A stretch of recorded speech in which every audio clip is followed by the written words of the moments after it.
नमस्कार। Modern history lecture series का 45th lecture है और इस लेक्चर में हम 3 टॉपिक आपके साथ डिस्कस करेंगे। ये लेक्चर लाइव नहीं है, मैं रिकॉर्ड कर रहा हूँ और रिकॉर्डेड अपलोड करूँगा। और मैंने पहले ही कहा था कि आज लगभग टॉपिक कवर अप करेंगे और नेक्स्ट जो है हम बिहार स्पेशल सीरीज को बहुत ही टेक्निकली हैंडल करेंगे, डिटेल में डिस्कस करेंगे। आज का जो टॉपिक है, ये 3 टॉपिक है। नेहरू रिपोर्ट, जिन्ना की 14 सूत्री मांगे और गांधी की 11 सूत्री मांगे। ये तीनों के तीनों, इसके साथ एक और लेके चलना पड़ेगा, साइमन की रिपोर्ट। ये चारों इंटरकनेक्टेड हैं। इन चारों का अपना एक रिलेशन है, उस रिलेशन को समझना पड़ेगा। सबसे पहले साइमन पे बात करते हैं, जो पिछले क्लास में लास्ट टॉपिक था हमारा, साइमन कमीशन, व्हाइट कमीशन जिसको बोलते हैं। Simon commission Indian modern history का एक मोस्ट इंपॉर्टेंट घटना के रूप में देखा जाता है, क्योंकि इस घटना से कई घटनाएं कनेक्ट होती हैं। जैसे कि साइमन के आने के बाद लाला लाजपत राय द्वारा लाहौर में विरोध करने पर एसपी सैंडर्स द्वारा लाठी से प्रहार करके उनकी हत्या करना, एंड देन फिर उस एसपी सैंडर्स को लाहौर के रेलवे स्टेशन पे ही भगत सिंह और चंद्रशेखर आजाद और राजगुरु के द्वारा गोली मारकर हत्या करना, यानी बदला लेना। मैं बता दूं आपको कि जो लाला लाजपत राय थे उन पर असीम श्रद्धा थी वीर भगत सिंह को, और भगत सिंह उनको अपने पिता तुल्य मानते थे, गार्जियन मानते थे। और बिना किसी गलती के लाला लाजपत राय पर बेदर्दी से लाठी का प्रहार करके, उनको लहूलुहान करके उनकी हत्या करने वाला वो फिरंगी सैंडर्स, उनको भगत सिंह, राजगुरु और चंद्रशेखर आजाद जी ने मिलकर लाहौर के रेलवे स्टेशन पे ही मौत की नींद सुलाई। आपको वो याद रखना है, क्योंकि वो अपने आप में एक इंपॉर्टेंट पॉइंट है। घटना से घटना कनेक्ट हुआ है, ठीक है। तो आपको इन सारी घटनाओं को सम्मिलित रूप से याद रखना होगा, समझना होगा। दूसरी तरफ ये तो क्रांतिकारी आंदोलन वाली बात हुई। क्रांतिकारी आंदोलन मैं डिटेल में बताऊंगा, चाहे काकोरी षड्यंत्र केस हो या लाहौर षड्यंत्र केस हो, या 3 षड्यंत्र केस बड़े इंपॉर्टेंट हैं इंडियन हिस्ट्री में, मॉडर्न हिस्ट्री में, जिसको षड्यंत्रों का काल, मतलब केस का काल, केस षड्यंत्र का काल के रूप में पढ़ते हैं इतिहास में। आप कुछ बुक पढ़ेंगे हिस्ट्री का, मॉडर्न हिस्ट्री का, तो उसमें से एक जो एसके पांडे बड़ा पॉपुलर है, पीटी के लिए बच्चे ज़्यादातर इसको पढ़ते हैं। हालांकि कुछ कुछ मिस्टेक्स हैं year wise, but overall facts को एक जगह कलेक्ट करके इन्होंने बहुत अच्छे से दिया है।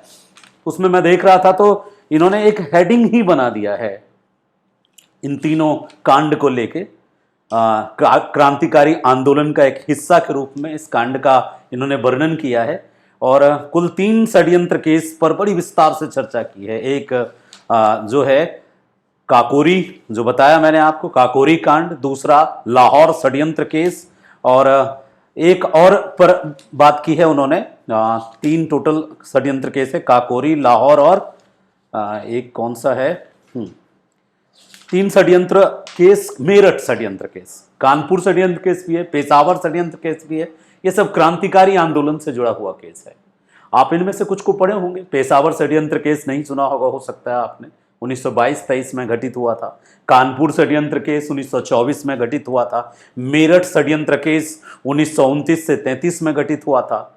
इसके अलावा जो मोस्ट पॉपुलर एंड फेमस है, सबसे ज़्यादा फेमस वाला जो केस है, जिसको आप काकोरी कांड के रूप में जानते हैं, तो काकोरी कांड 1925 में हुआ था और लाहौर षड्यंत्र कांड 1929 में हुआ था। तो एक नेक्स्ट वीडियो जो मैं लेके आने वाला हूं, वो हम क्रांतिकारी आंदोलन पर जब चर्चा करेंगे तो इन सारे षड्यंत्र केसों पर 1 बाय 1 करके आपके साथ डिटेल में जितने भी फैक्ट हैं वो डिस्कस करेंगे। आज का हमारा जो मेन फोकस है, सबसे ज्यादा फोकस है हमारा इन चारों पे। एक कौन है, जो पिछली बार मैंने चर्चा की थी, साइमन कमीशन, उसके इफेक्ट में, उसी का जो रिएक्शन था, एक्शन का रिएक्शन होता है ना, तो एक्शन का रिएक्शन था। साइमन कमीशन ने जो सिफारिश की गवर्नमेंट में चेंज लाने का, क्योंकि साइमन कमीशन 1919 के उस मॉन्टेग्यू चम्सफोर्ड सुधार अधिनियम के तहत गठित कमीशन था, जिस कमीशन में लिबरल पार्टी का नेता जॉन साइमन अध्यक्ष था। इसमें लेबर पार्टी के लॉर्ड एटली भी थे और टोटल सारे अंग्रेज ही थे। यहां पे एक बहुत इंपॉर्टेंट क्वेश्चन बनता है, किसने सजेस्ट किया था कि साइमन कमीशन में किसी भारतीय को शामिल ना किया जाए? आपके पास समय है, कमेंट सेक्शन में जरूर लिख के मुझे बताइएगा किसने नॉर्मली लोग ये रटते हैं कि Simon commission is called white commission, Simon commission को व्हाइट कमीशन कहते हैं, साइमन कमीशन में एक भी भारतीय नहीं थे। लेकिन बहुत कम लोग ये पढ़ते हैं कि साइमन कमीशन में एक भी भारतीय नहीं था। इसका कारण कौन था? किसने सजेस्ट किया था कि Indian should be not be in this commission? सही पकड़े, लॉर्ड इरविन। ठीक है, हमको पता था। आप में से कुछ लोग जरूर कमेंट सेक्शन में लिखे होंगे आंसर, करेक्ट आंसर। वो बाद में मैं चेक करूंगा कि किन किन लोगों ने लिखा है आंसर, बट मैं साथ में बता भी दे रहा हूं, लॉर्ड इरविन ही वो पर्सन थे जिन्होंने सजेस्ट किया था, सुझाव दिया था कि भारतीयों को इस कमीशन में शामिल ना किया जाए, क्योंकि वो असंतोष का 1919 के बाद से, यानी प्रथम विश्व युद्ध के बाद से भारतीयों में असंतोष चरम पर था। दिन ब दिन असंतोष बढ़ता जा रहा था। तो जाहिर सी बात है, सरकार को सारी खबर थी, लॉर्ड इरविन को पता था कि खुश नहीं है भारतीय, और ऐसे में यदि किसी भारतीय नेता को, चाहे वो कांग्रेस के हों, मुस्लिम लीग के हों, किसी को भी, जाने माने नेता को यदि शामिल किया गया तो हो सकता है ऐसी रिपोर्ट ब्रिटिश पार्लियामेंट तक पहुंचे जिस रिपोर्ट का गलत इंपैक्ट पड़ सकता है। इसलिए लॉर्ड इरविन ने सुझाव दिया था कि कोई भारतीय ना हो। जो होता है अच्छे के लिए होता है। अब साइमन कमीशन बन गया, साइमन कमीशन ने रिपोर्ट दे दिया। रिपोर्ट में 6 सिफारिशें की। 6 सिफारिश जो थी उसको खारिज किया सबने, सिवाय 3 पॉलिटिकल पार्टी, छोटी छोटी पॉलिटिकल पार्टी थी, उन पार्टियों ने खारिज मतलब समर्थन किया। बड़ी पार्टियों ने, मुस्लिम लीग चाहे कांग्रेस, उन्होंने तो साइमन कमीशन को सीधे खारिज कर दिया कि एक्सेप्टेबल नहीं है। क्या सुझाव दिया था साइमन कमीशन ने? 6 सिफारिशें की थी। पहली सिफारिश थी 27 मई 1923, 27 मई 1930 में साइमन का रिपोर्ट सिफारिश प्रकाशित हुआ था। और बहुत ज्यादा जरूरी है आपको जानना कि उसके पहले ही यह भी आ गया था, मतलब नेहरू रिपोर्ट 1928 में ही दे दी गई थी। जिन्ना ने जो ये 14 सूत्री मांग दी थी 1929 में दे दी थी। गांधी ने जो 11 सूत्री मांग रखी थी, वो 11 सूत्री मांग आई थी 2 मार्च 1930 को। यानी साइमन के रिपोर्ट के सिफारिश आने के पहले ही ये तीनों मतलब रिपोर्ट आ चुके थे, ये तीनों सिफारिशें हो चुकी थी, ये तीनों मांगे हो चुकी थी सरकार से। अब आप कहेंगे कि तब फिर साइमन के साथ इसका कनेक्शन कैसे है? हुआ यह था, साइमन का जो भारत में बहुत विस्तृत तौर पे विरोध हुआ ना, तो एक बड़े अधिकारी थे, अंग्रेज अधिकारी, जिनका नाम जानना बहुत जरूरी लाजमी है। वो अधिकारी ब्रिटेन में भारत सचिव हुआ करते थे उस समय। भारत सचिव का नाम था लॉर्ड बर्केनहेड।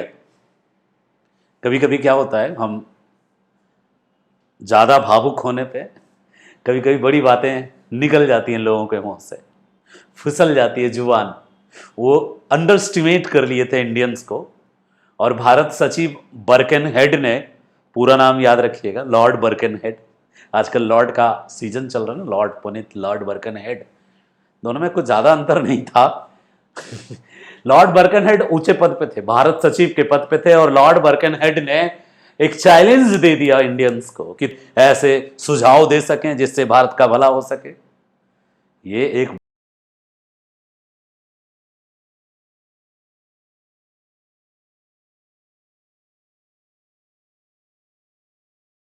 बड़ा चैलेंज था। उनको लगा कि इंडियंस अभी उस मेंटल स्टेज में नहीं पहुंचे हैं कि वो कोई सुझाव दे सकें सरकार में सुधार का, सरकार में सिस्टम, सरकारी व्यवस्था में कुछ सुझाव दे सकें। गलत थे वो। 1928 में साइमन का पूरा टीम, साइमन कमीशन भारत से लौटता है, और जब विरोध झेल के जाता है और वहां चर्चा होती है भारतीय दलों के द्वारा किए गए विरोध की, तो भारत सचिव बर्कनहेड ने 24 नवंबर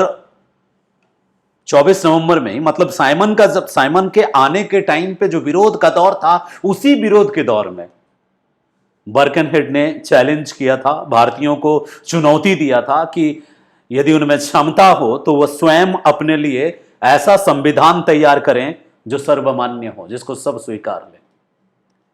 आखिर बर्कनहेड ने ऐसी चुनौती क्यों दी भारतीयों को कि यदि आप में क्षमता है तो आप ऐसा कोई संविधान बनाए जिससे जो सर्वमान्य हो? कारण बताता हूं मैं। बर्कनहेड को पूरी तरह पता था, ईस्ट इंडिया कंपनी के हर एक लोगों को पूरी तरह पता था, इवन ब्रिटिश पार्लियामेंट के लोगों को भी पता था कि इंडिया जो है डायवर्सिटी वाला देश है और वहां यूनिटी नहीं है, और कोई भी पॉलिटिकल पार्टी जो है यदि एक मुद्दे पर एकमत नहीं हो सकती।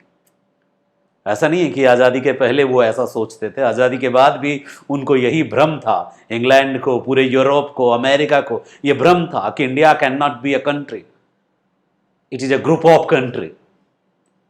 ये एक देश नहीं हो सकता, यह देशों का समूह हो सकता है। ऐसा वो इसलिए सोचते थे क्योंकि यहां डाइवर्सिटी उन्होंने देखा था, religious diversity, social diversity, cultural diversity, linguistic diversity, भाषाई विविधता देखी उन्होंने, धार्मिक विविधता देखी, सामाजिक विविधता देखी उन्होंने, सांस्कृतिक विविधता देखी। तो उनको ये लग रहा था कि इनके अलग अलग जो नेता हैं वो भी यूनाइट नहीं हो सकते, किसी एक मुद्दे पे ये एक हो ही नहीं सकते। तो उनको पूरा विश्वास था कि यदि मैं चुनौती दूं कि यदि आप में से किसी में क्षमता है जो ऐसा संविधान बनाओ जो सबके लिए मान्य हो। इसी चुनौती का परिणाम था ये 3 सूत्री मांगे और रिपोर्ट। सबसे पहले इस चुनौती को स्वीकार किया कांग्रेस ने। कांग्रेस ने दिल्ली में 28 फरवरी 1928 को एक सर्वदलीय अधिवेशन बुलाया कि दिखा देते हैं बर्कनहेड साहब को कि हम सारे राजनीतिक दल एक मत हो जाएंगे, एक मत हो करके जो हम बनाएंगे कॉन्स्टिट्यूशन उसको मान लेंगे। ना केवल हम कॉन्स्टिट्यूशन बना सकते हैं बल्कि उसको हम सब मान भी सकते हैं। ये कांग्रेस का मेन थीम था। 28 फरवरी 1928 को दिल्ली में एक विशेष अधिवेशन बुलाया गया और उस अधिवेशन में 29 पॉलिटिकल ऑर्गेनाइजेशंस ने भाग लिया। एक दो नहीं, 29 पॉलिटिकल ऑर्गेनाइजेशन ने भाग लिया और इन 29 राजनीतिक संगठनों ने कोशिश की एक निर्णय पर आने की। आपको पता है अंग्रेज सही निकले, ये आपस में ही सिर फोड़ लिए, इनमें यूनिटी नहीं बन पाई, आपसी मतभेद हो गया और आपसी मतभेद के कारण बैठक रद्द हो गई, लड़ाई झगड़ा हो गया। ये हमारे भारत की संस्कृति की एक अद्भुत विशेषता है। पूरा देश तो छोड़ो, परिवार के भी 4 सदस्य एक साथ बैठ के एक निर्णय नहीं ले पाते, यह हमारी कमी है। हमारा मत भिन्न भिन्न हो जाता है, हम एक मत नहीं होते। हमारी वैदिक संस्कृति थोड़ी अलग थी, वे रोज प्रार्थना करते थे परिवार में। आपने वो प्रार्थना सुनी होगी, संगच्छध्वम संबद्धध्वम, सुना है कभी ऐसे? संगच्छध्वम संबद्धध्वम सम्मनोसी जानताम देवा भावे यथा पूर्वम सज्जनानाम उपासते। अचानक निकल गया मेरे माइंड में, कहीं होगा किसी माइंड में। पापा अक्सर बोलते थे कि इसका अर्थ बड़ा प्यारा था, अर्थ मुझे ज़्यादा याद रहता है कि रोज ईश्वर से पूरा परिवार एक साथ बैठ के संध्या वंदन और प्रातः वंदन में ये प्रार्थना किया करते थे कि हे ईश्वर, हम एक जैसा सोचें, हम एक दिशा में गतिशील होवें, हमारे विचार एक हों, हमारे भाव एक हों। इस तरह की प्रार्थना वाला देश रहा था कभी भारत।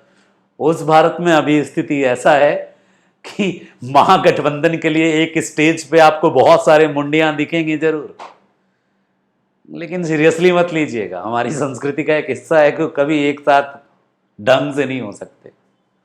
वो फूट पड़ेंगे, टूट पड़ेंगे और कुछ खास नहीं कर पाएंगे। क्योंकि ना, स्वार्थ एक ऐसी चीज है जहां आप बहुत ज्यादा स्वार्थी हो जाते हो, जहां सिर्फ अपना सोचते हो, वो टिकाऊ नहीं होता। फिर ना रिश्ता, ना संगठन, ना सिस्टम, कुछ भी वो परिवार नहीं टिकता जिस परिवार के लोगों का एक विचार ना हो। तो बर्केनहेड सही था, भारत सचिव बर्केनहेड सही था, उसको पता था कि ये इनके विचार एक हैं नहीं, तो ये किसी भी एक मुद्दे पे पहुंचेंगे नहीं। और हुआ वही, 29 पॉलिटिकल पार्टी आई फरवरी 1928 में दिल्ली में। इनको बनाना था एक संविधान जिसको सबको स्वीकार करना था, लेकिन संविधान बनाने के लिए जो नियम कानून लाए, जो भी इन्होंने सुझाव का लिस्ट बनाया, उस पर कोई एकमत ही नहीं हुए, रद्द हो गया। कांग्रेस भी कहां हार मारने वाला था, कांग्रेस भी हार नहीं मान सकता था, तो कांग्रेस ने फिर से एक बैठक बुलाई। मई 1928 में कांग्रेस ने दोबारा बैठक बुलाई और मई 1928 में यह बैठक हुई मुंबई में। इस बैठक में सारे पॉलिटिकल पार्टीज तो नहीं आए, सिर्फ कांग्रेस के लोग ही बैठे थे।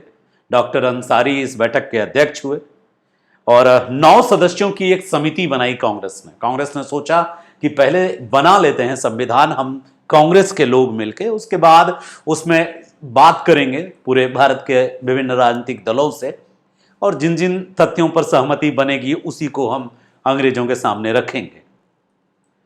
9 लोगों की समिति बनी।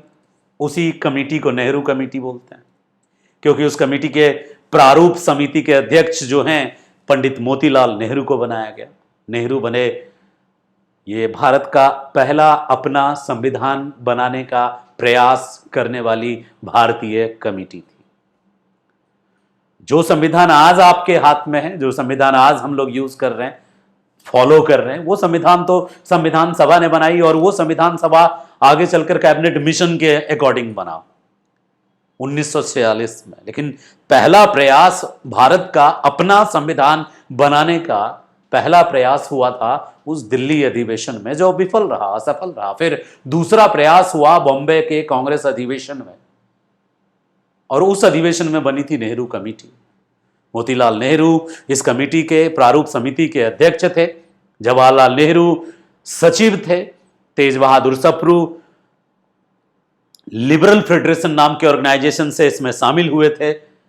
यहां भारत में एक लेबर पार्टी थी, उस पार्टी से एनएम जोशी, यानी कि ये बहुदलीय टीम बनाई कांग्रेस ने। पहली बार तो 29 पार्टियों ने भाग लिया था, इस बार पार्टियों की संख्या कम थी, लेकिन अलग अलग पार्टी से लोग आए। कांग्रेस से मोतीलाल नेहरू आए, जवाहरलाल नेहरू आए, तेज बहादुर सप्रू आए, लिबरल फेडरेशन पार्टी से, लेबर पार्टी से एनएम जोशी आए, कांग्रेस से सुभाष चंद्र बोस जी भी शामिल हुए, हिंदू महासभा से एमएस आने आए। इसके अलावा हिंदू महासभा जब बाद में अपना नाम वापस ले लिया, हिंदू महासभा की तरफ से एक और लोग आए थे, एम आर जयकर, उसने अपना नाम वापस ले लिया था। मुस्लिम लीग से भी एक आए थे, अली इमाम साहब, और आए थे एक शोएब कुरैशी साहब। तो अली इमाम, शोएब कुरैशी, ये मुस्लिम लीग से आए थे, जिन्ना को नहीं लिया गया। इसके कारण जिन्ना ने अपना अलग 14 सूत्री मांग बना दिया मुस्लिम लीग की तरफ से। कुल मिलाकर इसमें 10 लोग थे, 10 मेंबर थे। सिख मेंबर मंगल सिंह थे, गैर ब्राह्मीण में जेपी प्रधान थे। गैर ब्राह्मीण जान के लिया गया था क्योंकि ज्यादा ब्राह्मीण ही आए थे। नेहरू पंडित, मोतीलाल नेहरू भी पंडित, जवाहरलाल नेहरू भी पंडित, तो इसलिए गैर ब्राह्मीण भी एक लिया गया, जीपी प्रधान।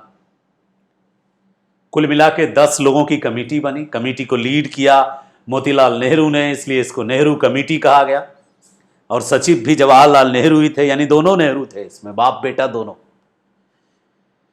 कमेटी बनी और कमेटी ने टारगेट किया कि हम मई में बैठे हैं, जुलाई तक में हम प्रारूप बना देंगे। प्रारूप बनाने में 2 वकीलों ने बहुत बड़ा योगदान दिया, मोतीलाल नेहरू और तेज बहादुर सप्रू। लिखने का काम खुद मोतीलाल नेहरू ने किया, उन्होंने ही इसको रिटर्न फॉर्म में दिया, इसीलिए इसको नेहरू रिपोर्ट कहते हैं, क्योंकि रिपोर्ट रेडी किया था नेहरू ने, मोतीलाल नेहरू ने। कमेटी के मीटिंग में जो जो बातें फाइनल हुई, उन बातों को मोतीलाल नेहरू ने ही रिटर्न फॉर्म में लाया, लिखा, इसलिए इसको बोलते हैं नेहरू रिपोर्ट। अब नेहरू रिपोर्ट जो है रेडी हो गई 10 अगस्त 1928 को। जुलाई में टारगेट था, मई में कमेटी बनी थी। मई 1928 में ये लोग 10 लोग रेडी हुए कि हम बनाएंगे अपना कॉन्स्टिट्यूशन, और अगस्त 28 में एक ड्राफ्ट रेडी कर दिए। ये एक रफ ड्राफ्ट था, बाद में ये ओपन ड्राफ्ट था, इसको संशोधित किया जा सकता था, बट ड्राफ्ट जो है 10 अगस्त को रेडी हो गया। 28 अगस्त को लखनऊ में एक सर्वदलीय सम्मेलन बुलाया गया और उस सर्वदलीय सम्मेलन में जब नेहरू रिपोर्ट को रखा गया, यानी नेहरू कमेटी के इस रिपोर्ट को रखा गया, सभी दलों ने इसको स्वीकृति दे दी। ये भी एक बहुत बड़ी बात थी कि सर्वदलीय सम्मेलन में यह स्वीकार भी कर लिया गया। लेकिन बाद में फिर बहुत सारे लोगों ने अड़ंगा डालना शुरू कर दिया, खास करके वो जिन्ना भाई साहब, मोहम्मद अली जिन्ना, मुस्लिम लीग वाले, और भी कई पॉलिटिकल लीडर्स थे जो अगेंस्ट में बोलने लग गए। क्या क्या था इस नेहरू रिपोर्ट में, क्या इन्होंने सुझाव दिया था? आपको पता होना चाहिए कि नेहरू रिपोर्ट को ही वर्तमान संविधान का ब्लूप्रिंट कहते हैं। कभी कभी एग्जाम में ऑब्जेक्टिव क्वेश्चन के रूप में पूछ देता है कि इनमें से किसे भारतीय संविधान का ब्लूप्रिंट कहा जाता है। ऑप्शन में यदि नेहरू रिपोर्ट लिखा हो तो उसी को टिक मार्क करिएगा, कोई कंफ्यूजन नहीं होना चाहिए। नेहरू रिपोर्ट स्वतंत्र भारत के संविधान की पूर्वगामी प्रमाणित हुई, ये एक पॉइंट्स है, याद रखना है। उसी को कहते हैं स्वतंत्र भारत के संविधान का ब्लूप्रिंट। पहली बार भारतीयों के द्वारा बनाया गया ये ब्लूप्रिंट था। ये अपने मोतीलाल नेहरू साहब हैं। इन्होंने उस चुनौती को केवल स्वीकार ही नहीं किया बल्कि उस चुनौती को चरितार्थ भी किया, और इन्होंने इनके प्रयास से और तेज बहादुर सप्रू के प्रयास से और बाकी 10 सदस्य थे, जिसमें हिंदू महासभा से भी 2 थे, लेकिन एक ने, जयकर साहब ने बाद में अपना नाम वापस ले लिया। गैर ब्राह्मीण भी थे, सुभाष चंद्र बोस भी थे, जवाहरलाल नेहरू भी थे। गैर ब्राह्मीण में जो थे जीपी प्रधान नाम था उनका। मुस्लिम लीग से भी 2 लोग शामिल हुए थे भाई। नेहरू कमेटी में जो नेहरू रिपोर्ट आया उसमें मुस्लिम लीग से अली इमाम और शोएब कुरैशी थे। हिंदू महासभा से, लिबरल फेडरेशन से तेज बहादुर सप्रू। क्या क्या था इस रिपोर्ट में, यह जानना बहुत जरूरी है कि जो रिपोर्ट रेडी हुआ उस रिपोर्ट में जो मेन बातें थी, मुख्य बातें थी नेहरू रिपोर्ट की, वो जानना जरूरी है। तो नेहरू रिपोर्ट रिटन फॉर्म में लाया गया मोतीलाल नेहरू के द्वारा अगस्त 1928 में। सर्वसम्मति से स्वीकार किया गया 28 अगस्त को लखनऊ के सर्वदलीय सम्मेलन में। और मेन अध्यक्ष जो थे 2 लोग थे, मोतीलाल नेहरू और तेज बहादुर सप्रू। इनका बहुत बड़ा योगदान था लिखने में। हालांकि बाकी सदस्य में 10 सदस्य थे, जिसमें सुभाष चंद्र बोस और मेन जो एम एस आने और एन एम जोशी ये सब शामिल थे। लेबर पार्टी भी थी और दूसरी पार्टी भी। क्या क्या सुझाव था जो बाद में भी अभी अपनाया गया? एक सुझाव था डोमिनियन स्टेटस का। डोमिनियन स्टेटस का मतलब ये है कि ये ब्रिटिश सरकार के देखरेख में चाहते थे कि अपना एक सिस्टम, डेमोक्रेटिक सिस्टम डेवलप करें, यानी सुपरविजन गार्जियनशिप उनका हो लेकिन शासन ये अपने से तय करें। दूसरी बात, इस रिपोर्ट में भाषाई आधार पर प्रांतों के निर्माण का प्लान किया गया था संविधान में। इसके अलावा पृथक निर्वाचनों को भी स्वीकृति दी गई थी इस संविधान में, चाहे मुस्लिम के लिए हो। मेनली तो मुस्लिम के लिए पृथक निर्वाचन का कॉन्सेप्ट अंग्रेजों का दिया हुआ था और उसको स्वीकार कर लिया गया था। ठीक है, तो भारत को डोमिनियन स्टेट का दर्जा देने की सिफारिश की गई थी। प्रांतों में द्वैध शासन हटाने की सिफारिश की गई थी कि द्वैध शासन नहीं होना चाहिए। गवर्नर जनरल को केवल कॉन्स्टिट्यूशनल हेड बनाया जाए, जैसे अभी राष्ट्रपति हैं, वो बिल्कुल जैसे ब्रिटेन में क्राउन है, ताज है, उसी तरीके से यहां पर गवर्नर जनरल को बनाया जाना चाहिए, यह सिफारिश थी। सांप्रदायिक निर्वाचन पद्धति नहीं होगी, बट एक चीज का सुझाव था कि पृथक निर्वाचन की अस्वीकृति थी, स्वीकृति नहीं, मेरे माउथ से थोड़ा एक मिस्टेक हुआ था, स्वीकृति शब्द अस्वीकृति थी। ये पृथक निर्वाचन क्षेत्र जो मुस्लिम को अलग से दिया जाने वाला कॉन्सेप्ट था, उसको करेक्ट कर लीजिएगा। ये इसके विरोध में कांग्रेस हमेशा से रहा था। वो तो देश को बांटने का था ना, कि मुस्लिम को अलग दे दो तो फिर हरिजन को अलग दे दो तो फिर पंजाबियों को अलग दे दो, ये सब डिमांड, ये पॉलिटिक्स तो ब्रिटेन का था। तो कांग्रेस इसके पक्ष में नहीं थी। तो पृथक निर्वाचन क्षेत्र को काटा गया था, खारिज किया गया था नेहरू के द्वारा। वह नेहरू क्या, पूरा नेहरू कमेटी बोलिए, 10 लोगों के द्वारा, और सबने इसका समर्थन भी किया था इस चीज का। एक और पॉइंट है, आज जो हम मौलिक अधिकार की बात कर रहे हैं, ये मौलिक अधिकार हम रटते भी हैं, यहां से लिया गया वहां से लिया गया मौलिक अधिकार, लेकिन एक्चुअल में मौलिक अधिकार का कॉन्सेप्ट नेहरू रिपोर्ट में सबसे पहले शामिल किया गया था। 19 मौलिक अधिकारों की बात नेहरू रिपोर्ट में की गई थी, सिफारिश की गई थी, और नागरिकता को भी परिभाषित किया गया था नेहरू रिपोर्ट में। आप संविधान में पढ़ेंगे, नागरिकता को परिभाषित किया गया, नागरिकता प्राप्ति और बाकी चीजों पर बात की गई है। नेहरू रिपोर्ट में नागरिकता को डिफाइन किया गया था, 19 मौलिक अधिकारों का प्रतिपादन किया गया था, और महिलाओं को भी समान अधिकार देने की बात की गई थी। कई कारणों से नेहरू रिपोर्ट बहुत महत्वपूर्ण है। इसको आप नेहरू, जवाहरलाल नेहरू और मोतीलाल नेहरू का अपना बपौती रिपोर्ट मत समझिएगा, ये नहीं कि उन्होंने अपना रिपोर्ट लिख के दिया था। ये पूरा सर्वदलीय रिपोर्ट था, कई पॉलिटिकल पार्टी इसमें इन्वॉल्व थे, सुभाष चंद्र बोस भी इन्वॉल्व थे। रिटर्न भले किया था, अब कमेटी में कोई तो लिखेगा, एक ही आदमी लिखेगा ना, 10 आदमी तो अलग अलग पेज में नहीं लिखेगा, लिखा उन्होंने था। ड्राफ्टिंग कमेटी के हेड भले मोतीलाल थे, सचिव भले जवाहरलाल थे, लेकिन बाकी सदस्यों का भी उतना ही योगदान था इस कॉन्सेप्ट्स को देने में। नॉर्मली जो लोग सीधे सच्चे भोले वाले लोग होते हैं, उनको लगता है कि संविधान इन्होंने बनाया उन्होंने बनाया, ऐसा नहीं है। संविधान जो भारत का है वो एक क्रमिक प्रक्रिया रही है, और उनमें सबका योगदान रहा है, ठीक है। लेकिन हाँ, कुछ चीजें ऐसी थी संविधान में, छोटी छोटी चीजें जो छूट जाती यदि कुछ महान आत्मा इसमें ध्यान लोगों का उस ओर आकर्षित नहीं करते।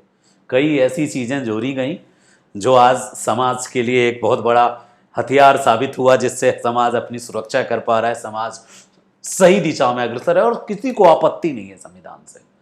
संविधान यदि सबके लिए एक्सेप्टेबल बन पाया तो कई महापुरुषों का योगदान है, लेकिन संविधान बनने की जो प्रक्रिया है उसमें किसी एक व्यक्ति का योगदान नहीं है, सबका योगदान। देखिए, मौलिक अधिकार का कॉन्सेप्ट नेहरू रिपोर्ट में भी था, महिलाओं को समान अधिकार देने का कॉन्सेप्ट सिफारिश नेहरू रिपोर्ट में भी था। नेहरू रिपोर्ट तो बहुत पहले बनी थी, 1928 में ही आ गई थी नेहरू रिपोर्ट। संविधान सभा तो 1946 में आई कैबिनेट मिशन के बाद। तो कहीं ना कहीं जो आप संविधान सभा को सुनते हैं, या फिर संविधान सभा द्वारा बनाए गए संविधान को आप जो रटते हैं, उनका आप पूर्वगामी इसको कह सकते हैं। एक और चीज बता दूं, ये जो नेहरू रिपोर्ट है, इसी रिपोर्ट में सबसे पहले ये जो वयस्क मताधिकार वाला कॉन्सेप्ट है, हालांकि लागू तो वयस्क मताधिकार नॉर्थ ईस्ट के किसी स्टेट में सबसे पहले उसको लागू किया गया था, लेकिन सभी भारतीय नागरिकों को वयस्क मताधिकार देने की सिफारिश करने वाला नेहरू रिपोर्ट है। जानना पड़ेगा, ये चीज याद रखना पड़ेगा, क्योंकि पहले अंग्रेज जो थे मताधिकार नाप तौल के देते थे, बहुत कम लोगों को देते थे, धन के आधार पर, रिचनेस के आधार पर, फॉलोअर्स के आधार पर, चमचागिरी के आधार पर। तो वो बड़ा पार्सोलिटी करते थे वोटिंग में, वोटिंग राइट सबको नहीं थी। इसलिए तो साइमन कमीशन की रिपोर्ट में मैंने कल बताया था कि साइमन कमीशन ने कहा था कि 10 to 15% तक लोगों को वोटिंग राइट्स देनी चाहिए। नेहरू रिपोर्ट में हर एक नागरिक को वोटिंग राइट्स देने की सिफारिश थी जो वयस्क है। ये भी एक इंपॉर्टेंट पॉइंट है। और वयस्क वो कितने वर्ष की उम्र के लोगों को माना था नेहरू ने? अभी तो 18 वर्ष के हुए तो आप वयस्क हो गए, लेकिन नेहरू रिपोर्ट में वयस्क को डिफाइन किया गया था 21 ईयर, यानी 21 वर्ष के जो भारतीय नागरिक हैं, चाहे वो महिला हो या पुरुष हो, उनको वोटिंग राइट्स दिए जाने की सिफारिश की गई थी नेहरू रिपोर्ट में। ठीक है, मौलिक अधिकार, कितने मौलिक अधिकारों का जिक्र था नेहरू रिपोर्ट में? 19 मौलिक अधिकारों का जिक्र था नेहरू रिपोर्ट में। वो सिफारिश कर रहे थे 19 मौलिक अधिकारों का। वो सिफारिश कर रहे थे महिलाओं को समान अधिकार देने का, वो सिफारिश कर रहे थे पृथक निर्वाचन क्षेत्र को समाप्त करने का। और ये अली जिन्ना को कैसे कबूल होता? देखो, शोएब कुरैशी को कबूल था, अली इमाम को भी कबूल था कि पृथक निर्वाचन क्षेत्र समाप्त किया जाना चाहिए, तभी तो नेहरू रिपोर्ट पे उनकी भी साइन थी। लेकिन बाद में मुस्लिम लीग के बहकावे में आके इनमें से कुछ लोग मुकर गए, और जिन्ना पृथक निर्वाचन का सबसे बड़ा कर्ता धर्ता जो पालक लोग था, वो डिमांड करने लगे अलग से। तो खैर, पृथक निर्वाचन समाप्त करना, मौलिक अधिकारों की मांग, वयस्क मताधिकार दिलाने की सिफारिश, भाषाई आधार पर प्रांत के गठन की सिफारिश और एक सर्वोच्च न्यायालय की स्थापना जिसका अधिकार संसद द्वारा निर्धारित हो, यह भी सिफारिश नेहरू रिपोर्ट में की गई थी। हालांकि अंग्रेजों का सुप्रीम कोर्ट तो था ही, कोलकाता में था ही उनका उच्चतम न्यायालय, लेकिन नेहरू रिपोर्ट में भारतीय संसद के द्वारा सिफारिश, मतलब संसद के द्वारा निर्धारित करके एक सर्वोच्च न्यायालय बनाने की वकालत की गई थी, सिफारिश दी गई थी। इसके अलावा नेहरू रिपोर्ट की एक स्पेशल आपको सिफारिश याद रखनी होगी, जिससे पता चलेगा कि नेहरू रिपोर्ट में कुलीनों का भी ध्यान रखा गया था, देसी रियासतों और नरेशों का भी ध्यान रखा गया था। इसमें सिफारिश की गई थी कि देसी रियासतों के जो नरेश हैं उनके अधिकारों की रक्षा की जाए, यानी उनको स्पेशल स्टेटस दिया जाए। तो कुल मिलाकर के नेहरू रिपोर्ट जो था, 5-6 बातें जो बहुत महत्वपूर्ण थी, जो एग्जाम में आ सकता है। डोमिनियन स्टेट की मांग थी, सेपरेट इलेक्टोरेट को का बहिष्कार था, उसको नेगलेक्ट करना था, खत्म करना था। वोटिंग राइट्स 21 ईयर्स के एडल्ट को देने की डिमांड थी, और सबको, जो सिटीजन ऑफ इंडिया है, सिटीजन को डिफाइन किया गया था। 19 फंडामेंटल राइट्स की सिफारिश की गई थी, और उसमें फीमेल जो हैं उनको equal right to the male, male के बराबर फीमेल को अधिकार देने की भी सिफारिश थी। वोटिंग राइट्स भी बताया मैंने आपको, डोमिनियन स्टेट्स भी बताया। इसके अलावा जो द्वैध सरकारें थी, द्वैध शासन था प्रांतों में, उसको सिफारिश समाप्त करने की सिफारिश थी। हाँ, एक और सिफारिश थी, सिंध को बंबई प्रांत से अलग एक नया प्रांत बनाने की सिफारिश थी। यह साइमन ने भी किया था। साइमन ने भी बर्मा को और सिंध को अलग करने की सिफारिश की थी। तो कभी यदि ऐसा क्वेश्चन आ जाए कि साइमन कमीशन की सिफारिश और नेहरू रिपोर्ट की सिफारिश में कॉमन क्या था, क्या कॉमन था, तो यह कॉमन था, दोनों ही इस बात पर एग्री करते थे कि सिंध को बॉम्बे प्रांत से अलग करके एक नया प्रांत बना दिया जाए। ज्योग्राफी ही ऐसी थी, बहुत ज्यादा, मतलब बहुत दूर था सिंध बॉम्बे से, तो एक अलग प्रांत और बड़ा विस्तृत था। तो ये एक स्पेशल सिमिलरिटी है दोनों में। रिपोर्ट बहुत बेहतरीन था। सर्वदलीय सम्मेलन जब लखनऊ में हुआ तो लोगों ने स्वीकार भी किया इसको, इस रिपोर्ट को, लेकिन विरोध इसका कांग्रेस के भीतर ही शुरू हो गया। इसका कारण क्या था कि कांग्रेस के जो युवा सदस्य थे वही इसका विरोध करने लगे, और उस युवा सदस्य में एक सदस्य का नाम जानेंगे तो आपको थोड़ा और हंसी भी आएगी। वो सदस्य इस कमेटी के सचिव रहे थे, जवाहरलाल नेहरू। जवाहरलाल नेहरू भी थे जिन्होंने इसका विरोध किया। अब सवाल यह उठता है कि जिस कमेटी में आपके अब्बा हुजूर हों और जिस कमेटी के रिपोर्ट को बनाने में आप खुद भी शामिल रहे हों, अचानक कैसे ऐसे ख्याल आ गए आपके दिल में, जहन में, कि नहीं, ये रिपोर्ट सही नहीं है? ऐसा क्या हुआ? पता है क्या हुआ? नेहरू का एक सिंगल सा डिमांड था कि इस रिपोर्ट में पूर्ण स्वराज्य का मांग नहीं किया गया है, ब्रिटिश के अधीन डोमिनियन स्टेट बनाने का मांग किया गया है। इस पर हम राजी नहीं है, बाकी सब कबूल है, बस वो जो डोमिनियन स्टेटस ऑफ द का डिमांड है उसकी जगह पूर्ण स्वराज्य के डिमांड को हम चाहते हैं। और इसके लिए उसके अब्बा हुजूर राजी ना थे। अब्बा हुजूर को लग रहा था कि डोमिनियन स्टेटस, क्राउन के अधीन रह के ही भारत का भला होगा। देखिए, दोनों अपनी अपनी जगह, अपनी अपनी सोच के अकॉर्डिंग थे। अब्बा हुजूर ज्यादा अनुभवी थे, तो उनको ऐसा लग रहा था कि अचानक ब्रिटेन, यदि छत्र छाया उठ जाएगा ब्रिटेन का भारत से, तो भारत में इतने देसी रियासत हैं, इनको संभालना मुश्किल हो जाएगा। एक बंदर उधर भाग जाएगा, दूसरा बंदर समेटने पे तीसरा बंदर भग जाएगा, चौथा बंदर भग जाएगा। तो वो चाहते थे कि बिगिनिंग में डोमिनियन स्टेटस मिले और उसके ही झंडे के तले अभी जो लोग हैं वो सब कम से कम भारत राष्ट्र में आ जाए। होता है, जो बुजुर्ग होते हैं, अनुभवी होते हैं, उनका अलग सोच होता है, जो युवा होता है उसका अलग सोच होता है, लेकिन दोनों अपनी अपनी जगह थोड़ा थोड़ा सही होता है। तो युवा जवाहरलाल नेहरू जी भी सहमत नहीं थे, जबकि वो इस कमेटी के सचिव थे। उन्होंने भी खारिज कर दिया बाद में। इसके अलावा सुभाष चंद्र बोस जी भी सहमत नहीं हुए, क्योंकि इन लोगों को ना पूर्ण स्वराज्य से कम कुछ कबूल नहीं था, युवा कांग्रेसियों को। सुभाष चंद्र बोस जी भी डोमिनियन स्टेटस के कारण ही बायकॉट कर गए नेहरू कमेटी का। खुद जवाहरलाल नेहरू भी बायकॉट कर गए, क्योंकि पूर्ण स्वराज्य की मांग नहीं थी। क्वेश्चन आ सकता है कि जवाहरलाल नेहरू ने नेहरू कमेटी के सिफारिश को बायकॉट क्यों किया, विरोध क्यों किया, या जवाहरलाल नेहरू के अलावा और कौन थे जिन्होंने इसी कमेटी में रहने के बावजूद इसका विरोध किया था? कौन थे? सुभाष चंद्र बोस। सुभाष चंद्र बोस ने भी विरोध उसी कारण से किया, पूर्ण स्वराज्य का दर्जा नहीं मिलने का। लेकिन कांग्रेस ने इसको मान लिया, क्योंकि सारे सीनियर सुपर सीनियर सब राजी थे। तो फिर ये दोनों रूठ गए, जवाहरलाल नेहरू और सुभाष चंद्र बोस।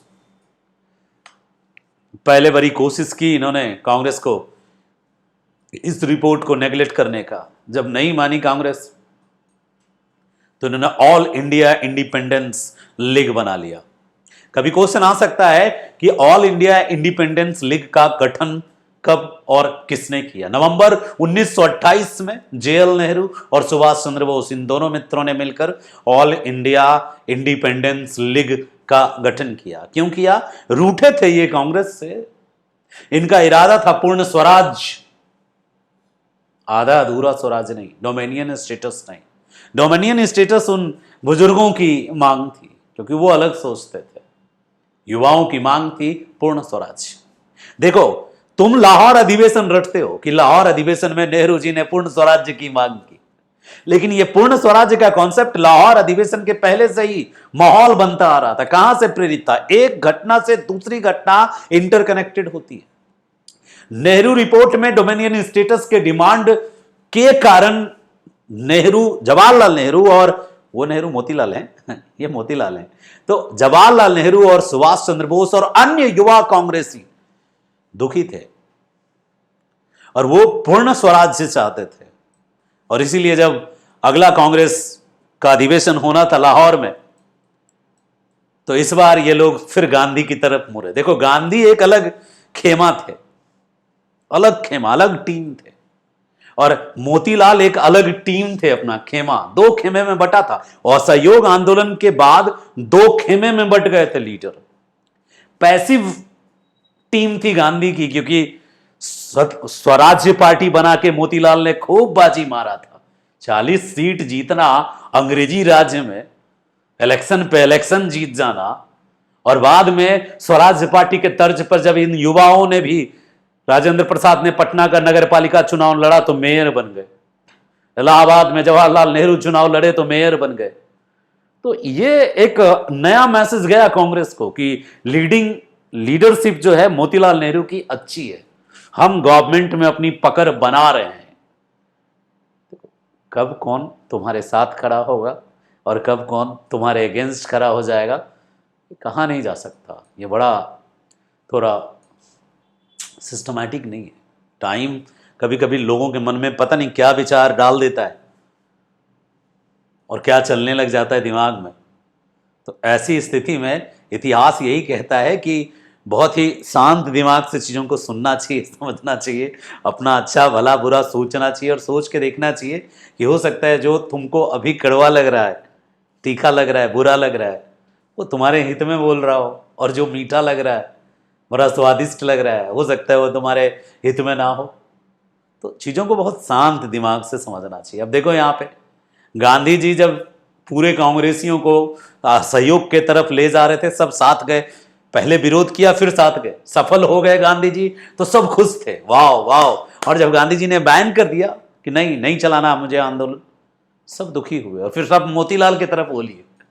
और मोतीलाल ने जब सफलता दिलाई तो सब ठीक ठाक था, सिस्टम तो सब सही चल रहा था। लेकिन अब जब मोतीलाल के द्वारा जो रिपोर्ट आई उसमें डोमिनियन स्टेटस की बात की गई, फिर से युवा नेताओं का कान खड़ा हो गया, गलत है, डोमिनियन स्टेटस क्यों, हमारा देश है, हमारा भारत है, पूर्ण स्वराज्य होना चाहिए, ये भाव आया। और पूर्ण स्वराज्य के कॉन्सेप्ट पे आके फिर अलग हो गए। और अब नया खेमा यानी गांधी की तरफ झुके ये युवा। और आपको पता है 1929 में जो लाहौर 29-30 का जो अधिवेशन था, लाहौर अधिवेशन आपने सुना होगा, बड़ा पॉपुलर है और कॉम्पिटिटिव एग्जाम में बार बार पूछा जाता है। लाहौर अधिवेशन कब हुआ था भाई? लाहौर अधिवेशन जानते हैं आप? सबको पता होना चाहिए, बहुत ज्यादा इंपॉर्टेंट है। लाहौर अधिवेशन में आप जानते यही हैं कि नेहरू जी ने अध्यक्षता की, जवाहरलाल नेहरू ने। यह भी आप जानते हैं कि उसमें पूर्ण स्वराज्य का मांग किया गया, रावी नदी के तट पर झंडा फहराया गया, तिरंगा फहराया गया। लेकिन आपको यह भी जानना चाहिए कि जवाहरलाल नेहरू उसके अध्यक्ष नहीं बनने वाले थे। कांग्रेस के तरफ से ज्यादातर नेताओं ने गांधी जी से विनती की, एक बार फिर से आप ही लीड कीजिए प्रभु। उनसे विनती की गई थी कि आप अब कांग्रेस का नेतृत्व कीजिए, आप ही कांग्रेस को दिशा दीजिए। फिर से आए गांधी कांग्रेस में। लेकिन इस बार गांधी जी जानते थे कि ये लोग जो है कभी भी बदल जाता है, ये लोग पार्टी बदल लेता है। तो गांधी जी सतर्क रहे इस बार और उन्होंने इन्हीं में से एक को अध्यक्ष बनाया, नेहरू को ही। नेहरू दुलारे थे, गांधी के दुलरुआ थे। तो नेहरू पूर्ण स्वराज्य मांग रहे थे, गांधी भी पूर्ण स्वराज्य की बात करते थे। मोतीलाल डोमिनियन स्टेटस की बात कर रहे थे। पूर्ण स्वराज्य की मांग को लेकर नेहरू की बड़ी वाहवाही हुई। अपने अब्बा हुजूर के खिलाफ खड़ा होना ये नेहरू ही कर सकते हैं भाई साहब, दुलरुआ इकलौता। ठीक है, हम लोग में तो इतनी ताकत नहीं थी। अब अब्बा हुजूर खुद कह रहे हैं तो हम तो भैया हाँ ही है, क्या बोल सकते हैं। ये अपने पिता के खिलाफ जाके कांग्रेस में एक स्टैंड लेना और फिर गांधी जी से सब लोग मिलकर रिक्वेस्ट करना, और गांधी जी ने इन्हीं को अध्यक्ष बना दिया, नेहरू जी को। तो नेहरू जी में होता है ना, जब आप बगावती मूड में होते हैं तो आपके अंदर की ऊर्जा डबल ट्रिपल हो जाती है, किसको फोड़ने वाली फील आती है, बिल्कुल बगावती मूड में। तो नेहरू जी जो थे उस लाहौर अधिवेशन में, जो नेहरू थे वो एक अलग ही नेहरू थे, बगावती मूड के नेहरू। इन्होंने तिरंगा फहरा दिया उस दिन, घोषणा की उसने कि हम पूर्ण स्वराज्य से नीचे कुछ भी लेने के लिए तैयार नहीं है, पूर्ण स्वराज्य चाहिए। यानी घोषित ही कर दी आजादी की, मना भी लिया उसने, स्वतंत्रता दिवस समझो वहां पे। यानी एक तरीके से गांधी जी उसमें भी मौजूद थे, लाहौर अधिवेशन में। तो नेहरू रिपोर्ट फेल हो गया। फेल होने का कारण खुद अंदरूनी गड़बड़। हालांकि कोशिश ये की गई मोतीलाल के द्वारा कि नेहरू रिपोर्ट को संशोधित किया जाए, और संशोधित करके अंग्रेजी सरकार के समक्ष प्रस्तुत भी किया गया। लेकिन अंग्रेजों ने भी नेहरू रिपोर्ट को खारिज कर दिया। बड़े बेआबरू होकर तेरे कूचे से हम निकले। नहीं, मोतीलाल का समझो पॉलिटिकल कैरियर यहीं तक था।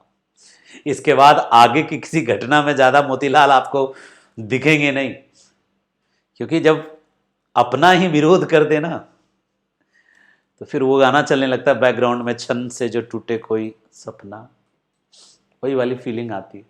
उनको लगने लगा कि रिटायरमेंट का एज आ गया है। हालांकि आगे किसी ऐसी घटना में आपको मोतीलाल सक्रिय नहीं दिखेंगे। अब जो सक्रिय फेज फिर से आएगा वो गांधी का सक्रिय फेज होगा। तो नेहरू रिपोर्ट जो है असफल हो गया, और फिर मोहम्मद अली जिन्ना का एक रिपोर्ट आया, 14 सूत्री फॉर्मूला। जिन्ना का 14 सूत्री फॉर्मूला। हालांकि एक चीज मैं चाहता था कंपेयर करना, मैंने कंपेयर कर भी दिया आपके साथ। फिर भी मैंने यहां एक स्क्रीनशॉट रखा है आपके लिए बुक का, जिसमें हम चाहेंगे डिस्कस करना क्या डिफरेंस था नेहरू रिपोर्ट में और साइमन कमीशन के रिपोर्ट में। साइमन कमीशन भी यही चाहता था कि भारत को एक औपनिवेशिक स्वराज्य, ठीक है, नहीं, साइमन चाहता था कि भारत किसके अधीन रहे, ब्रिटेन के अधीन रहे। इसको स्वराज्य देने की बात साइमन ने नहीं की थी। तो जो डोमिनियन स्टेटस है उसी का हिंदी होता है औपनिवेशिक स्वराज्य। साइमन ने किसी औपनिवेशिक स्वराज्य की बात नहीं की थी। नेहरू रिपोर्ट चाहता था, मतलब रिपोर्ट में कहा गया था कि डोमिनियन स्टेटस दिया जाए। साइमन केंद्र और प्रांत में उत्तरदायी शासन का विरोध किया था और साइमन का मानना था कि केंद्र को ज्यादा शक्तिशाली बनाया जाए, जबकि नेहरू रिपोर्ट में एक उत्तरदायी शासन की सिफारिश की गई थी केंद्र और प्रांत दोनों में। हालांकि नेहरू रिपोर्ट द्वैध शासन नहीं चाहता था प्रांत में, फिर भी नेहरू चाहते थे यानी नेहरू रिपोर्ट में यह सिफारिश की गई थी कि एक उत्तरदायी शासन स्थापित हो। साइमन ने कहा था कि गवर्नर जनरल के अधिकार को बढ़ाया जाए।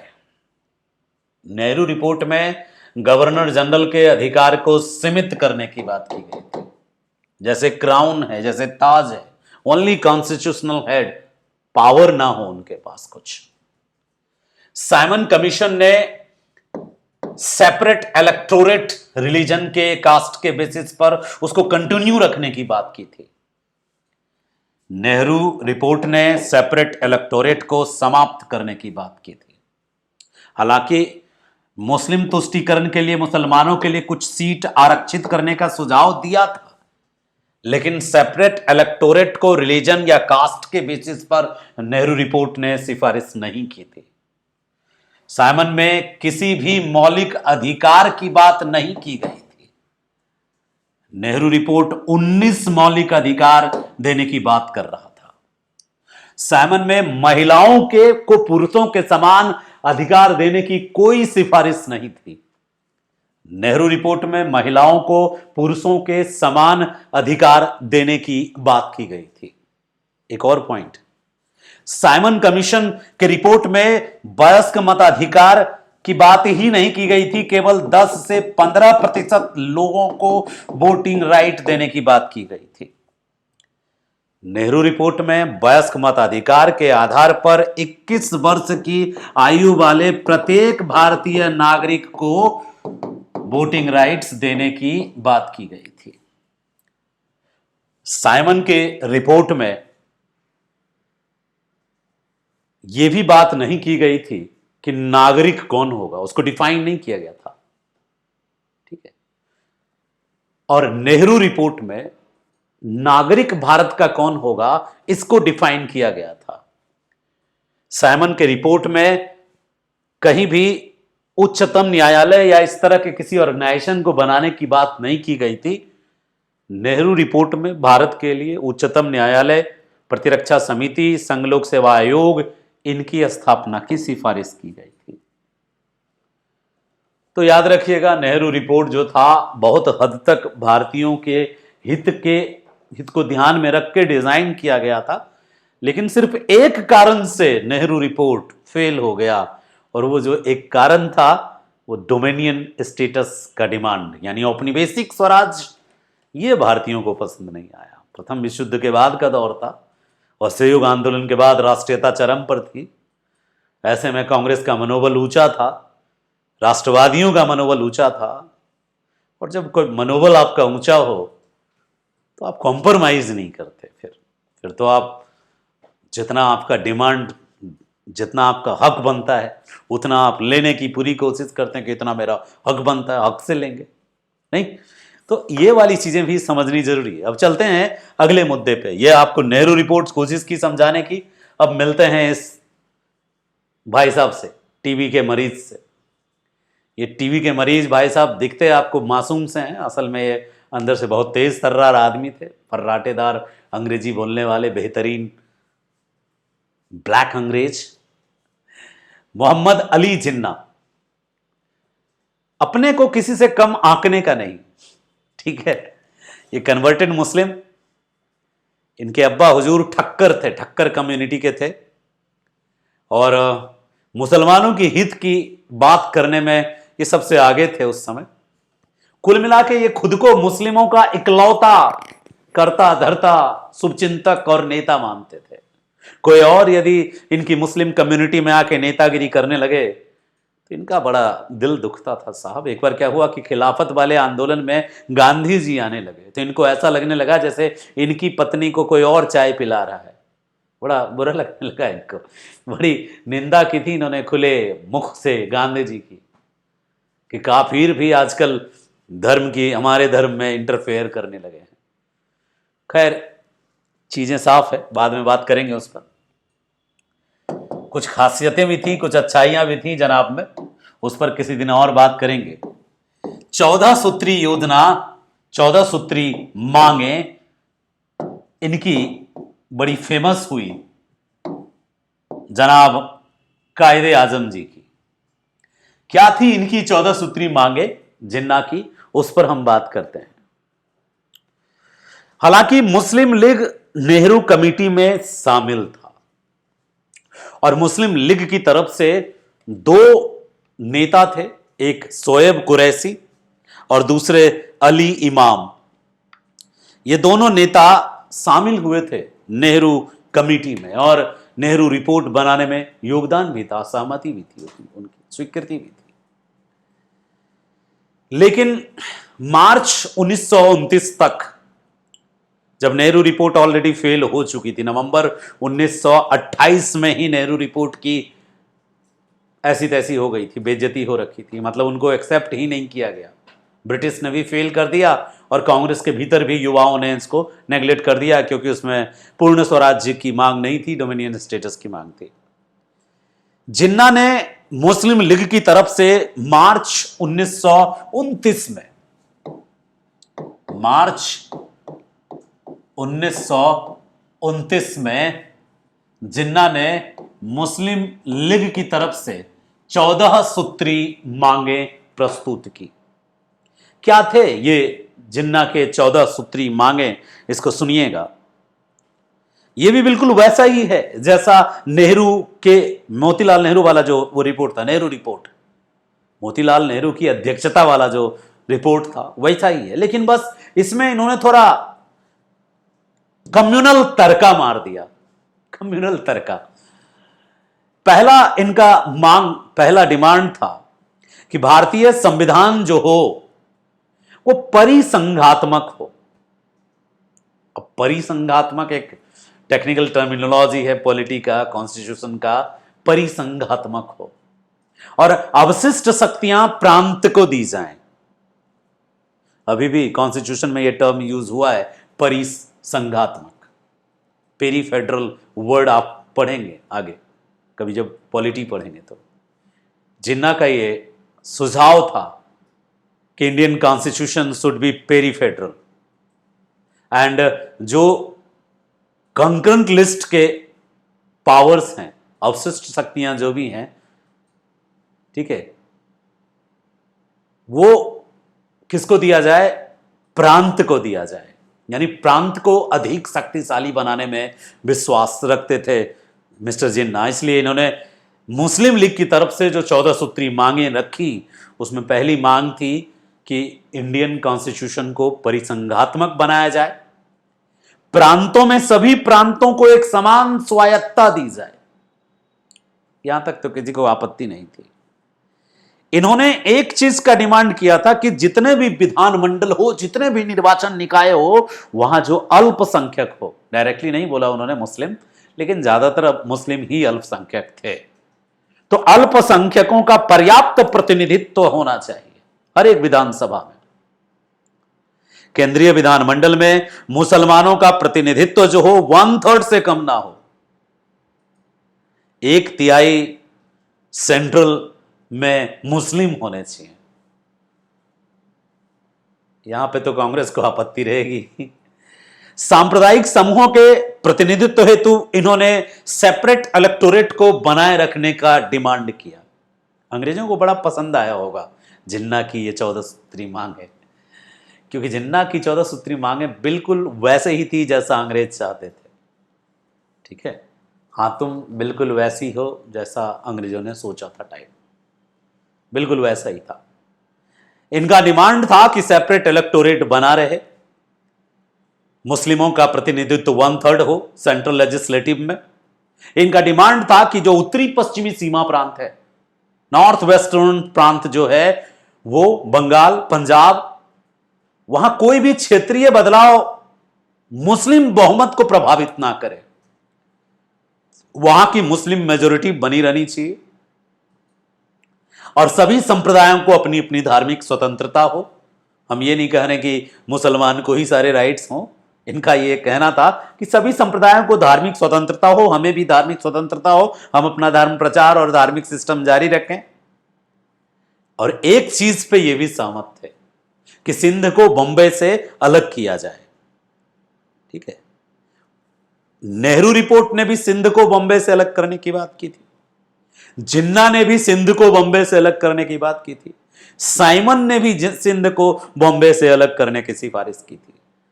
सब सहमत थे सिंध को बॉम्बे से अलग करने पर। इसके अलावा यह चाहते थे कि बलूचिस्तान में संवैधानिक सुधार हो। यह चाहते थे कि राज्य के सभी सेवाओं में, स्थानीय निकायों में मुसलमानों के लिए सीट रिजर्व हो, चाहे वो नौकरी हो, इलेक्शन हो, सब जगह मुस्लिम के सीट रिजर्व हो। बाकी किसी का रिजर्व हो ना हो, मुस्लिम का सीट रिजर्व होना चाहिए। इसको बोलते हैं सच्चा प्यार, कि घर में कोई खाए ना खाए, सब भूखा रहे, अपनी बीवी खा पी के मस्त रहनी चाहिए।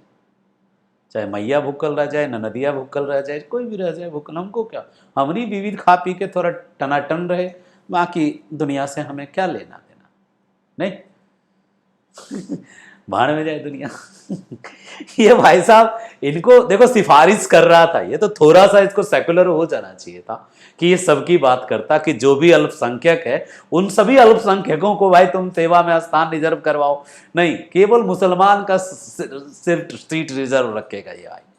तो बहुत सारे मुसलमानों को भी हंसी आया होगा कि कुछ ज्यादा प्यार नहीं दिखा दिया आपने भरी सभा में। कल को लोग आपको जोरू का गुलाम भी कह सकते हैं। थोड़ा ऐसा स्टेटमेंट दो कि सबके फेवर का स्टेटमेंट हो, या फिर ऐसा ना हो कि पता चल जाए कि तुम चल क्या रहा तुम्हारे मन में। ये कह रहे हैं कि जो नौकरी है ना राज्य में, जो सेवाएं हैं राज्य में, जो स्थानीय निकाय में, जो सब में मुसलमानों के लिए स्थान तो एकदम रिजर्व होना चाहिए। बाकी SC, ST, other minority, Jain, बौद्ध, सिख, मुझे क्या, उनसे मुझे क्या। मेरी वाली जो है मुसलमान जो कम्युनिटी, मैं उसका नेता हूं, मैं उसका डैश हूं, तो मैं सिर्फ उसकी बात करूंगा। इसको बोलते हैं इश्क, कट्टर इश्क।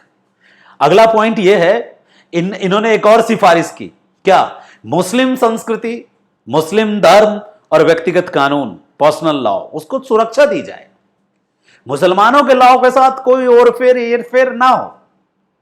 अभी यूसीसी की बात होती तो जिन्ना साहब आमरण अनशन पे बैठ गए होते। यूसीसी का है वे, मुस्लिम पर्सनल लॉ के साथ कोई छेड़छाड़ नहीं। ये नेता मुसलमानों के एकदम कट्टर नेता थे साहब। हालांकि ये खुद कट्टर मुसलमान नहीं थे, ये हिंदू से कन्वर्टेड थे, लेकिन प्यार बहुत था इनको। ये चाहते थे कि पॉलिटिक्स जो मैं कर रहा हूं, एक पॉइंट पे फोकस करके पॉलिटिक्स करने वाले पर्सन थे। ये भी अच्छी बात है, लगे रहे जिन्ना साहब। आगे अगला इनका डिमांड था, 12वां डिमांड था कि केंद्रीय और प्रांतीय मंत्रिमंडलों में मुसलमानों को कम से कम 1/3 का प्रतिनिधित्व मिले। सेंट्रल में भी चाहते थे और प्रांत में भी 1/3, सब जगह मुसलमानों को प्रतिनिधित्व मिले। और किसी संप्रदाय के 3/4 सदस्य के विरोध करने पर विधानमंडल और स्थानीय निकाय में कोई विधेयक पारित ना हो सके। और 14वां सुझाव था इनका कि केंद्रीय विधानमंडल द्वारा भारतीय परिषद की इकाई राज्यों की सहमति के बिना संविधान में संशोधन ना हो सके। आपको एक चीज जान के बड़ी हैरत होगी कि जब जिन्ना ने इंग्लैंड में प्रथम गोलमेज सम्मेलन में जिन्ना को बुलाया गया था, आमंत्रित किया गया था, तो उस गोलमेज सम्मेलन में जिन्ना ने ये मांगे रखी थी और मान ली गई उनकी बहुत सारी मांगे। नेहरू के रिपोर्ट को क्या किया गया, पूरे सिरे से खारिज, अस्वीकृत।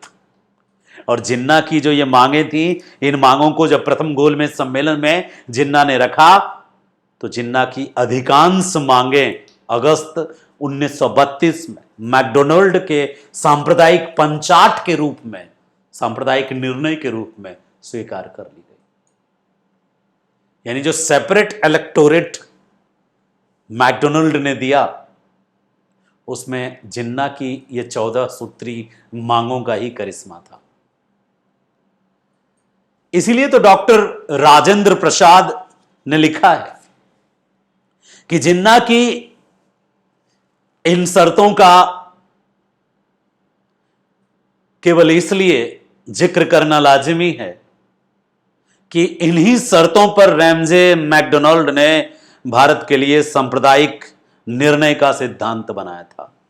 यानी जिन्ना ही ने ही वो जहर फैलाया सांप्रदायिक पंचाट के रूप में, जिसके बाद से बाकी कम्युनिटी भी सेपरेट इलेक्टोरेट की बात करने लगी और सेपरेट इलेक्टोरेट की इसी कॉन्सेप्ट ने आगे चलकर भारत के इतने टुकड़े किए कि पूर्वी पाकिस्तान तो पश्चिमी पाकिस्तान तो अब डिमांड खालिस्तान और फलाना डिमका। जो एक यूनिटी है ना, जो नेशनलिज्म की फीलिंग है, उस पर एक कुठाराघात था, एक तरीके का एक साथ रहने का जो फीलिंग था उस पर कुठाराघात साबित हुआ। अलग होने की भावना इस सांप्रदायिक पंचाट से आई और सांप्रदायिक पंचाट इसी से प्रेरित थी। जिन्ना के 14 सूत्री मांगों से प्रेरित था सांप्रदायिक पंचाट, और ये 14 सूत्री मांगे जिन्ना ने प्रथम गोलमेज सम्मेलन में रखी थी। खैर, यहां तक हमको लगता है कि आपको कोई दिक्कत नहीं होगा। एक चीज अब बचता है, क्या बचता है? अपने बापू। देखो, तीनों की मांगों को जब तुम समझोगे ना, कि नेहरू रिपोर्ट को भी समझा, साइमन कमीशन के सिफारिश को भी समझा, चारों सिफारिश को पढ़ना आज बैठ के, जो भी पुस्तक मौजूद है उससे पढ़ना, सिर्फ सिफारिशों को एक जगह लिख देना। ज्यादा लाइनें नहीं होंगी, एक में 6, 7, 10 होगा, एक में 14 होगा, एक में 11 होगा, और उसमें कॉमन और डिफरेंस ढूंढना, अपनी समझ विकसित करना, जिन्ना को समझने की कोशिश करना कि जिन्ना चाहता क्या था, क्या चाहते थे जिन्ना भाई, किसी को बुरा ना लगे क्योंकि हो सकता है जिन्ना भी किसी का प्यार हो। और क्या चाहते थे गांधी जी और क्या चाहते थे नेहरू और बाकी सारे हमारे पूर्वज। अब देखो, गांधी जी की जो 11 सूत्री मांगे हैं उनको आपको समझना होगा, जो गांधी जी ने यंग इंडिया में प्रकाशित किया था 30 जनवरी 1930 को। गांधी जी ने अपने समाचार पत्र यंग इंडिया में 11 सूत्री मांगे दी थी। जिन्ना ऐसे ही खार नहीं खाए रहते थे गांधी जी से। जिन्ना जहां एक्सट्रीम, क्या बोले, कम्युनल था, गांधी एक्सट्रीम सेकुलर थे। तो दोनों की मांगों में क्या अंतर रहा होगा, खुद तुम्हारा ब्रेन तुमको खुद बताएगा। अब देखो, पहले सुन लो 11 मांगे। गांधी जी ने ये जो 11 मांगे रखी, इनका संबंध कॉन्स्टिट्यूशन बनाने से नहीं था, जैसा कि नेहरू रिपोर्ट में था या फिर जिन्ना के 14 सूत्री मांगों में था। ये मांगे सविनय अवज्ञा आंदोलन शुरू करने से पहले वायसराय के साथ गांधी की डिमांड थी। वायसराय इरविन को 2 मार्च 1930 को उन्होंने एक पत्र लिखा था, और 2 मार्च 1930 को उस पत्र में उन्होंने 11 मांगे रखी थी कि यदि सरकार उनकी ये 11 मांगे मान लेती है तो वो सविनय अवज्ञा आंदोलन शुरू नहीं करेंगे, वो ये आंदोलन स्थगित कर देंगे। सरकार ने हालांकि गांधी को हल्के में लिया, लेकिन गांधी बहुत सीरियस मूड में थे। सरकार को लगा कि असहयोग आंदोलन की तरह ये आंदोलन भी इनका फेल हो जाएगा, या गांधी अब पहले जैसी बात नहीं रहेगी, लेकिन ऐसा नहीं था। गांधी अब पूरी तरह प्रिपेयर्ड थे और कांग्रेस के युवा गांधी के साथ थे। लाहौर में जो पूर्ण स्वराज्य की मांग हुई थी 1929 के लाहौर अधिवेशन में, उस अधिवेशन में रावी नदी के तट पर जवाहरलाल नेहरू ने तिरंगा झंडा फहरा के स्वतंत्रता की जो घोषणा की थी, तो एक नया जोश खरोश फिर से भारत में आया था। और वो अधिवेशन गांधी जी ही उसकी अध्यक्षता करने वाले थे, लेकिन गांधी जी ने अपने स्थान पे नेहरू जी को उसका अध्यक्ष बनाया। ये सब भी राजनीति का एक, जब युवा को मौका देंगे तो युवा आपके प्रति बहुत समर्पित हो जाएगा कि भाई ये मौका देते हैं मुझे। तो ये बड़ी बात थी, कांग्रेस जोश खरोश में था। गांधी जी ने क्या 11 मांगे की थी, उन मांगों का संविधान निर्माण से कोई लेना देना नहीं है। नेहरू रिपोर्ट, साइमन रिपोर्ट और जिन्ना का रिपोर्ट, वो तीनों एक जैसे हैं। ये वाला जो रिपोर्ट है ये थोड़ा डिफरेंट है। ये गांधी जी का पर्सनल डिमांड था, अपने आधार पर देश की जनता के लिए डिमांड था। पहला डिमांड था कि विनिमय की दर घटाकर 1 शिलिंग 4 पेंस की जाए। दूसरा डिमांड था कि लगान की राशि 50% कम कर दी जाए। सरकार कभी नहीं मानेगी, नहीं सरकार कभी नहीं मानेगी। क्यों भाई? लगान उसके इनकम का सबसे बड़ा सोर्स था, तो कैसे मानेंगे सरकार? सैनिक खर्च में 50% की कमी की मांग की गई थी, वो भी नहीं मानेगी सरकार। द्वितीय विश्व युद्ध का माहौल बन रहा है, सैनिक खर्च में कैसे कम कर देगी? भारत की सेना से ही उसको पूरी दुनिया लड़नी है, दुनिया जीतनी है। सिविल अफसरों के वेतन में कमी की जाए, ये भी मांग थी गांधी जी की, वो भी नहीं हो सकता था। अफसर इतने ज्यादा नवाबी थे उस टाइम पे, आज इतने नवाबी झाड़ते हैं। लाल फीताशाही, रेड टेपिज्म सुना होगा आपने, तो सोचो पहले कितना ज्यादा ब्रिटिश टाइम पे, कॉलोनियल टाइम पे और भी ज्यादा हाईफाई था सिस्टम। रक्षात्मक शुल्क लगे विदेशी वस्त्रों के आयात को नियंत्रित किया जाए। भारतीय समुद्र तट केवल भारतीय जहाजों के लिए सुरक्षित हो। गुप्तचर विभाग या तो समाप्त किया जाए या उस पर सार्वजनिक नियंत्रण हो। किसी की भी जो जासूसी करा लेता था अंग्रेज, आजकल भी लोग सुनते हैं ना कि वो एक बड़ा फेमस हुआ था एक कि जिसके आधार पे फोन टेपिंग वाली आरोप लगा रही थी कांग्रेस। खैर वो सब अलग मैटर है, अभी यहां देख लीजिए। गुप्तचर विभाग पे भी नियंत्रण की मांग थी। भारतीयों की आत्मरक्षा के लिए आग्नेयास्त्र रखने का अधिकार मिले, भारतीयों को लाइसेंस मिलना चाहिए बंदूक रखने का। नमक कर समाप्त किया जाए और नशीली वस्तु की बिक्री बंद की जाए। और जितने भी राजनीतिक कैदी जेलों में सड़ रहे हैं उन सबों को छोड़ दिया जाए, या जो विदेश भेज दिए गए हैं उनको भारत आने दिया जाए। देखो गांधी जी की जो मांगे थी ना, बहुत ही ज्यादा, 11 में से 11 कुछ मांगे तो ऐसी थी जिनको सरकार को मान लेना चाहिए था। आप सोचते हैं कि दांडी मार्च में नमक कानून भंग करके क्यों शुरू किया गांधी जी ने सौम्य अवज्ञा आंदोलन? कभी सोचा है?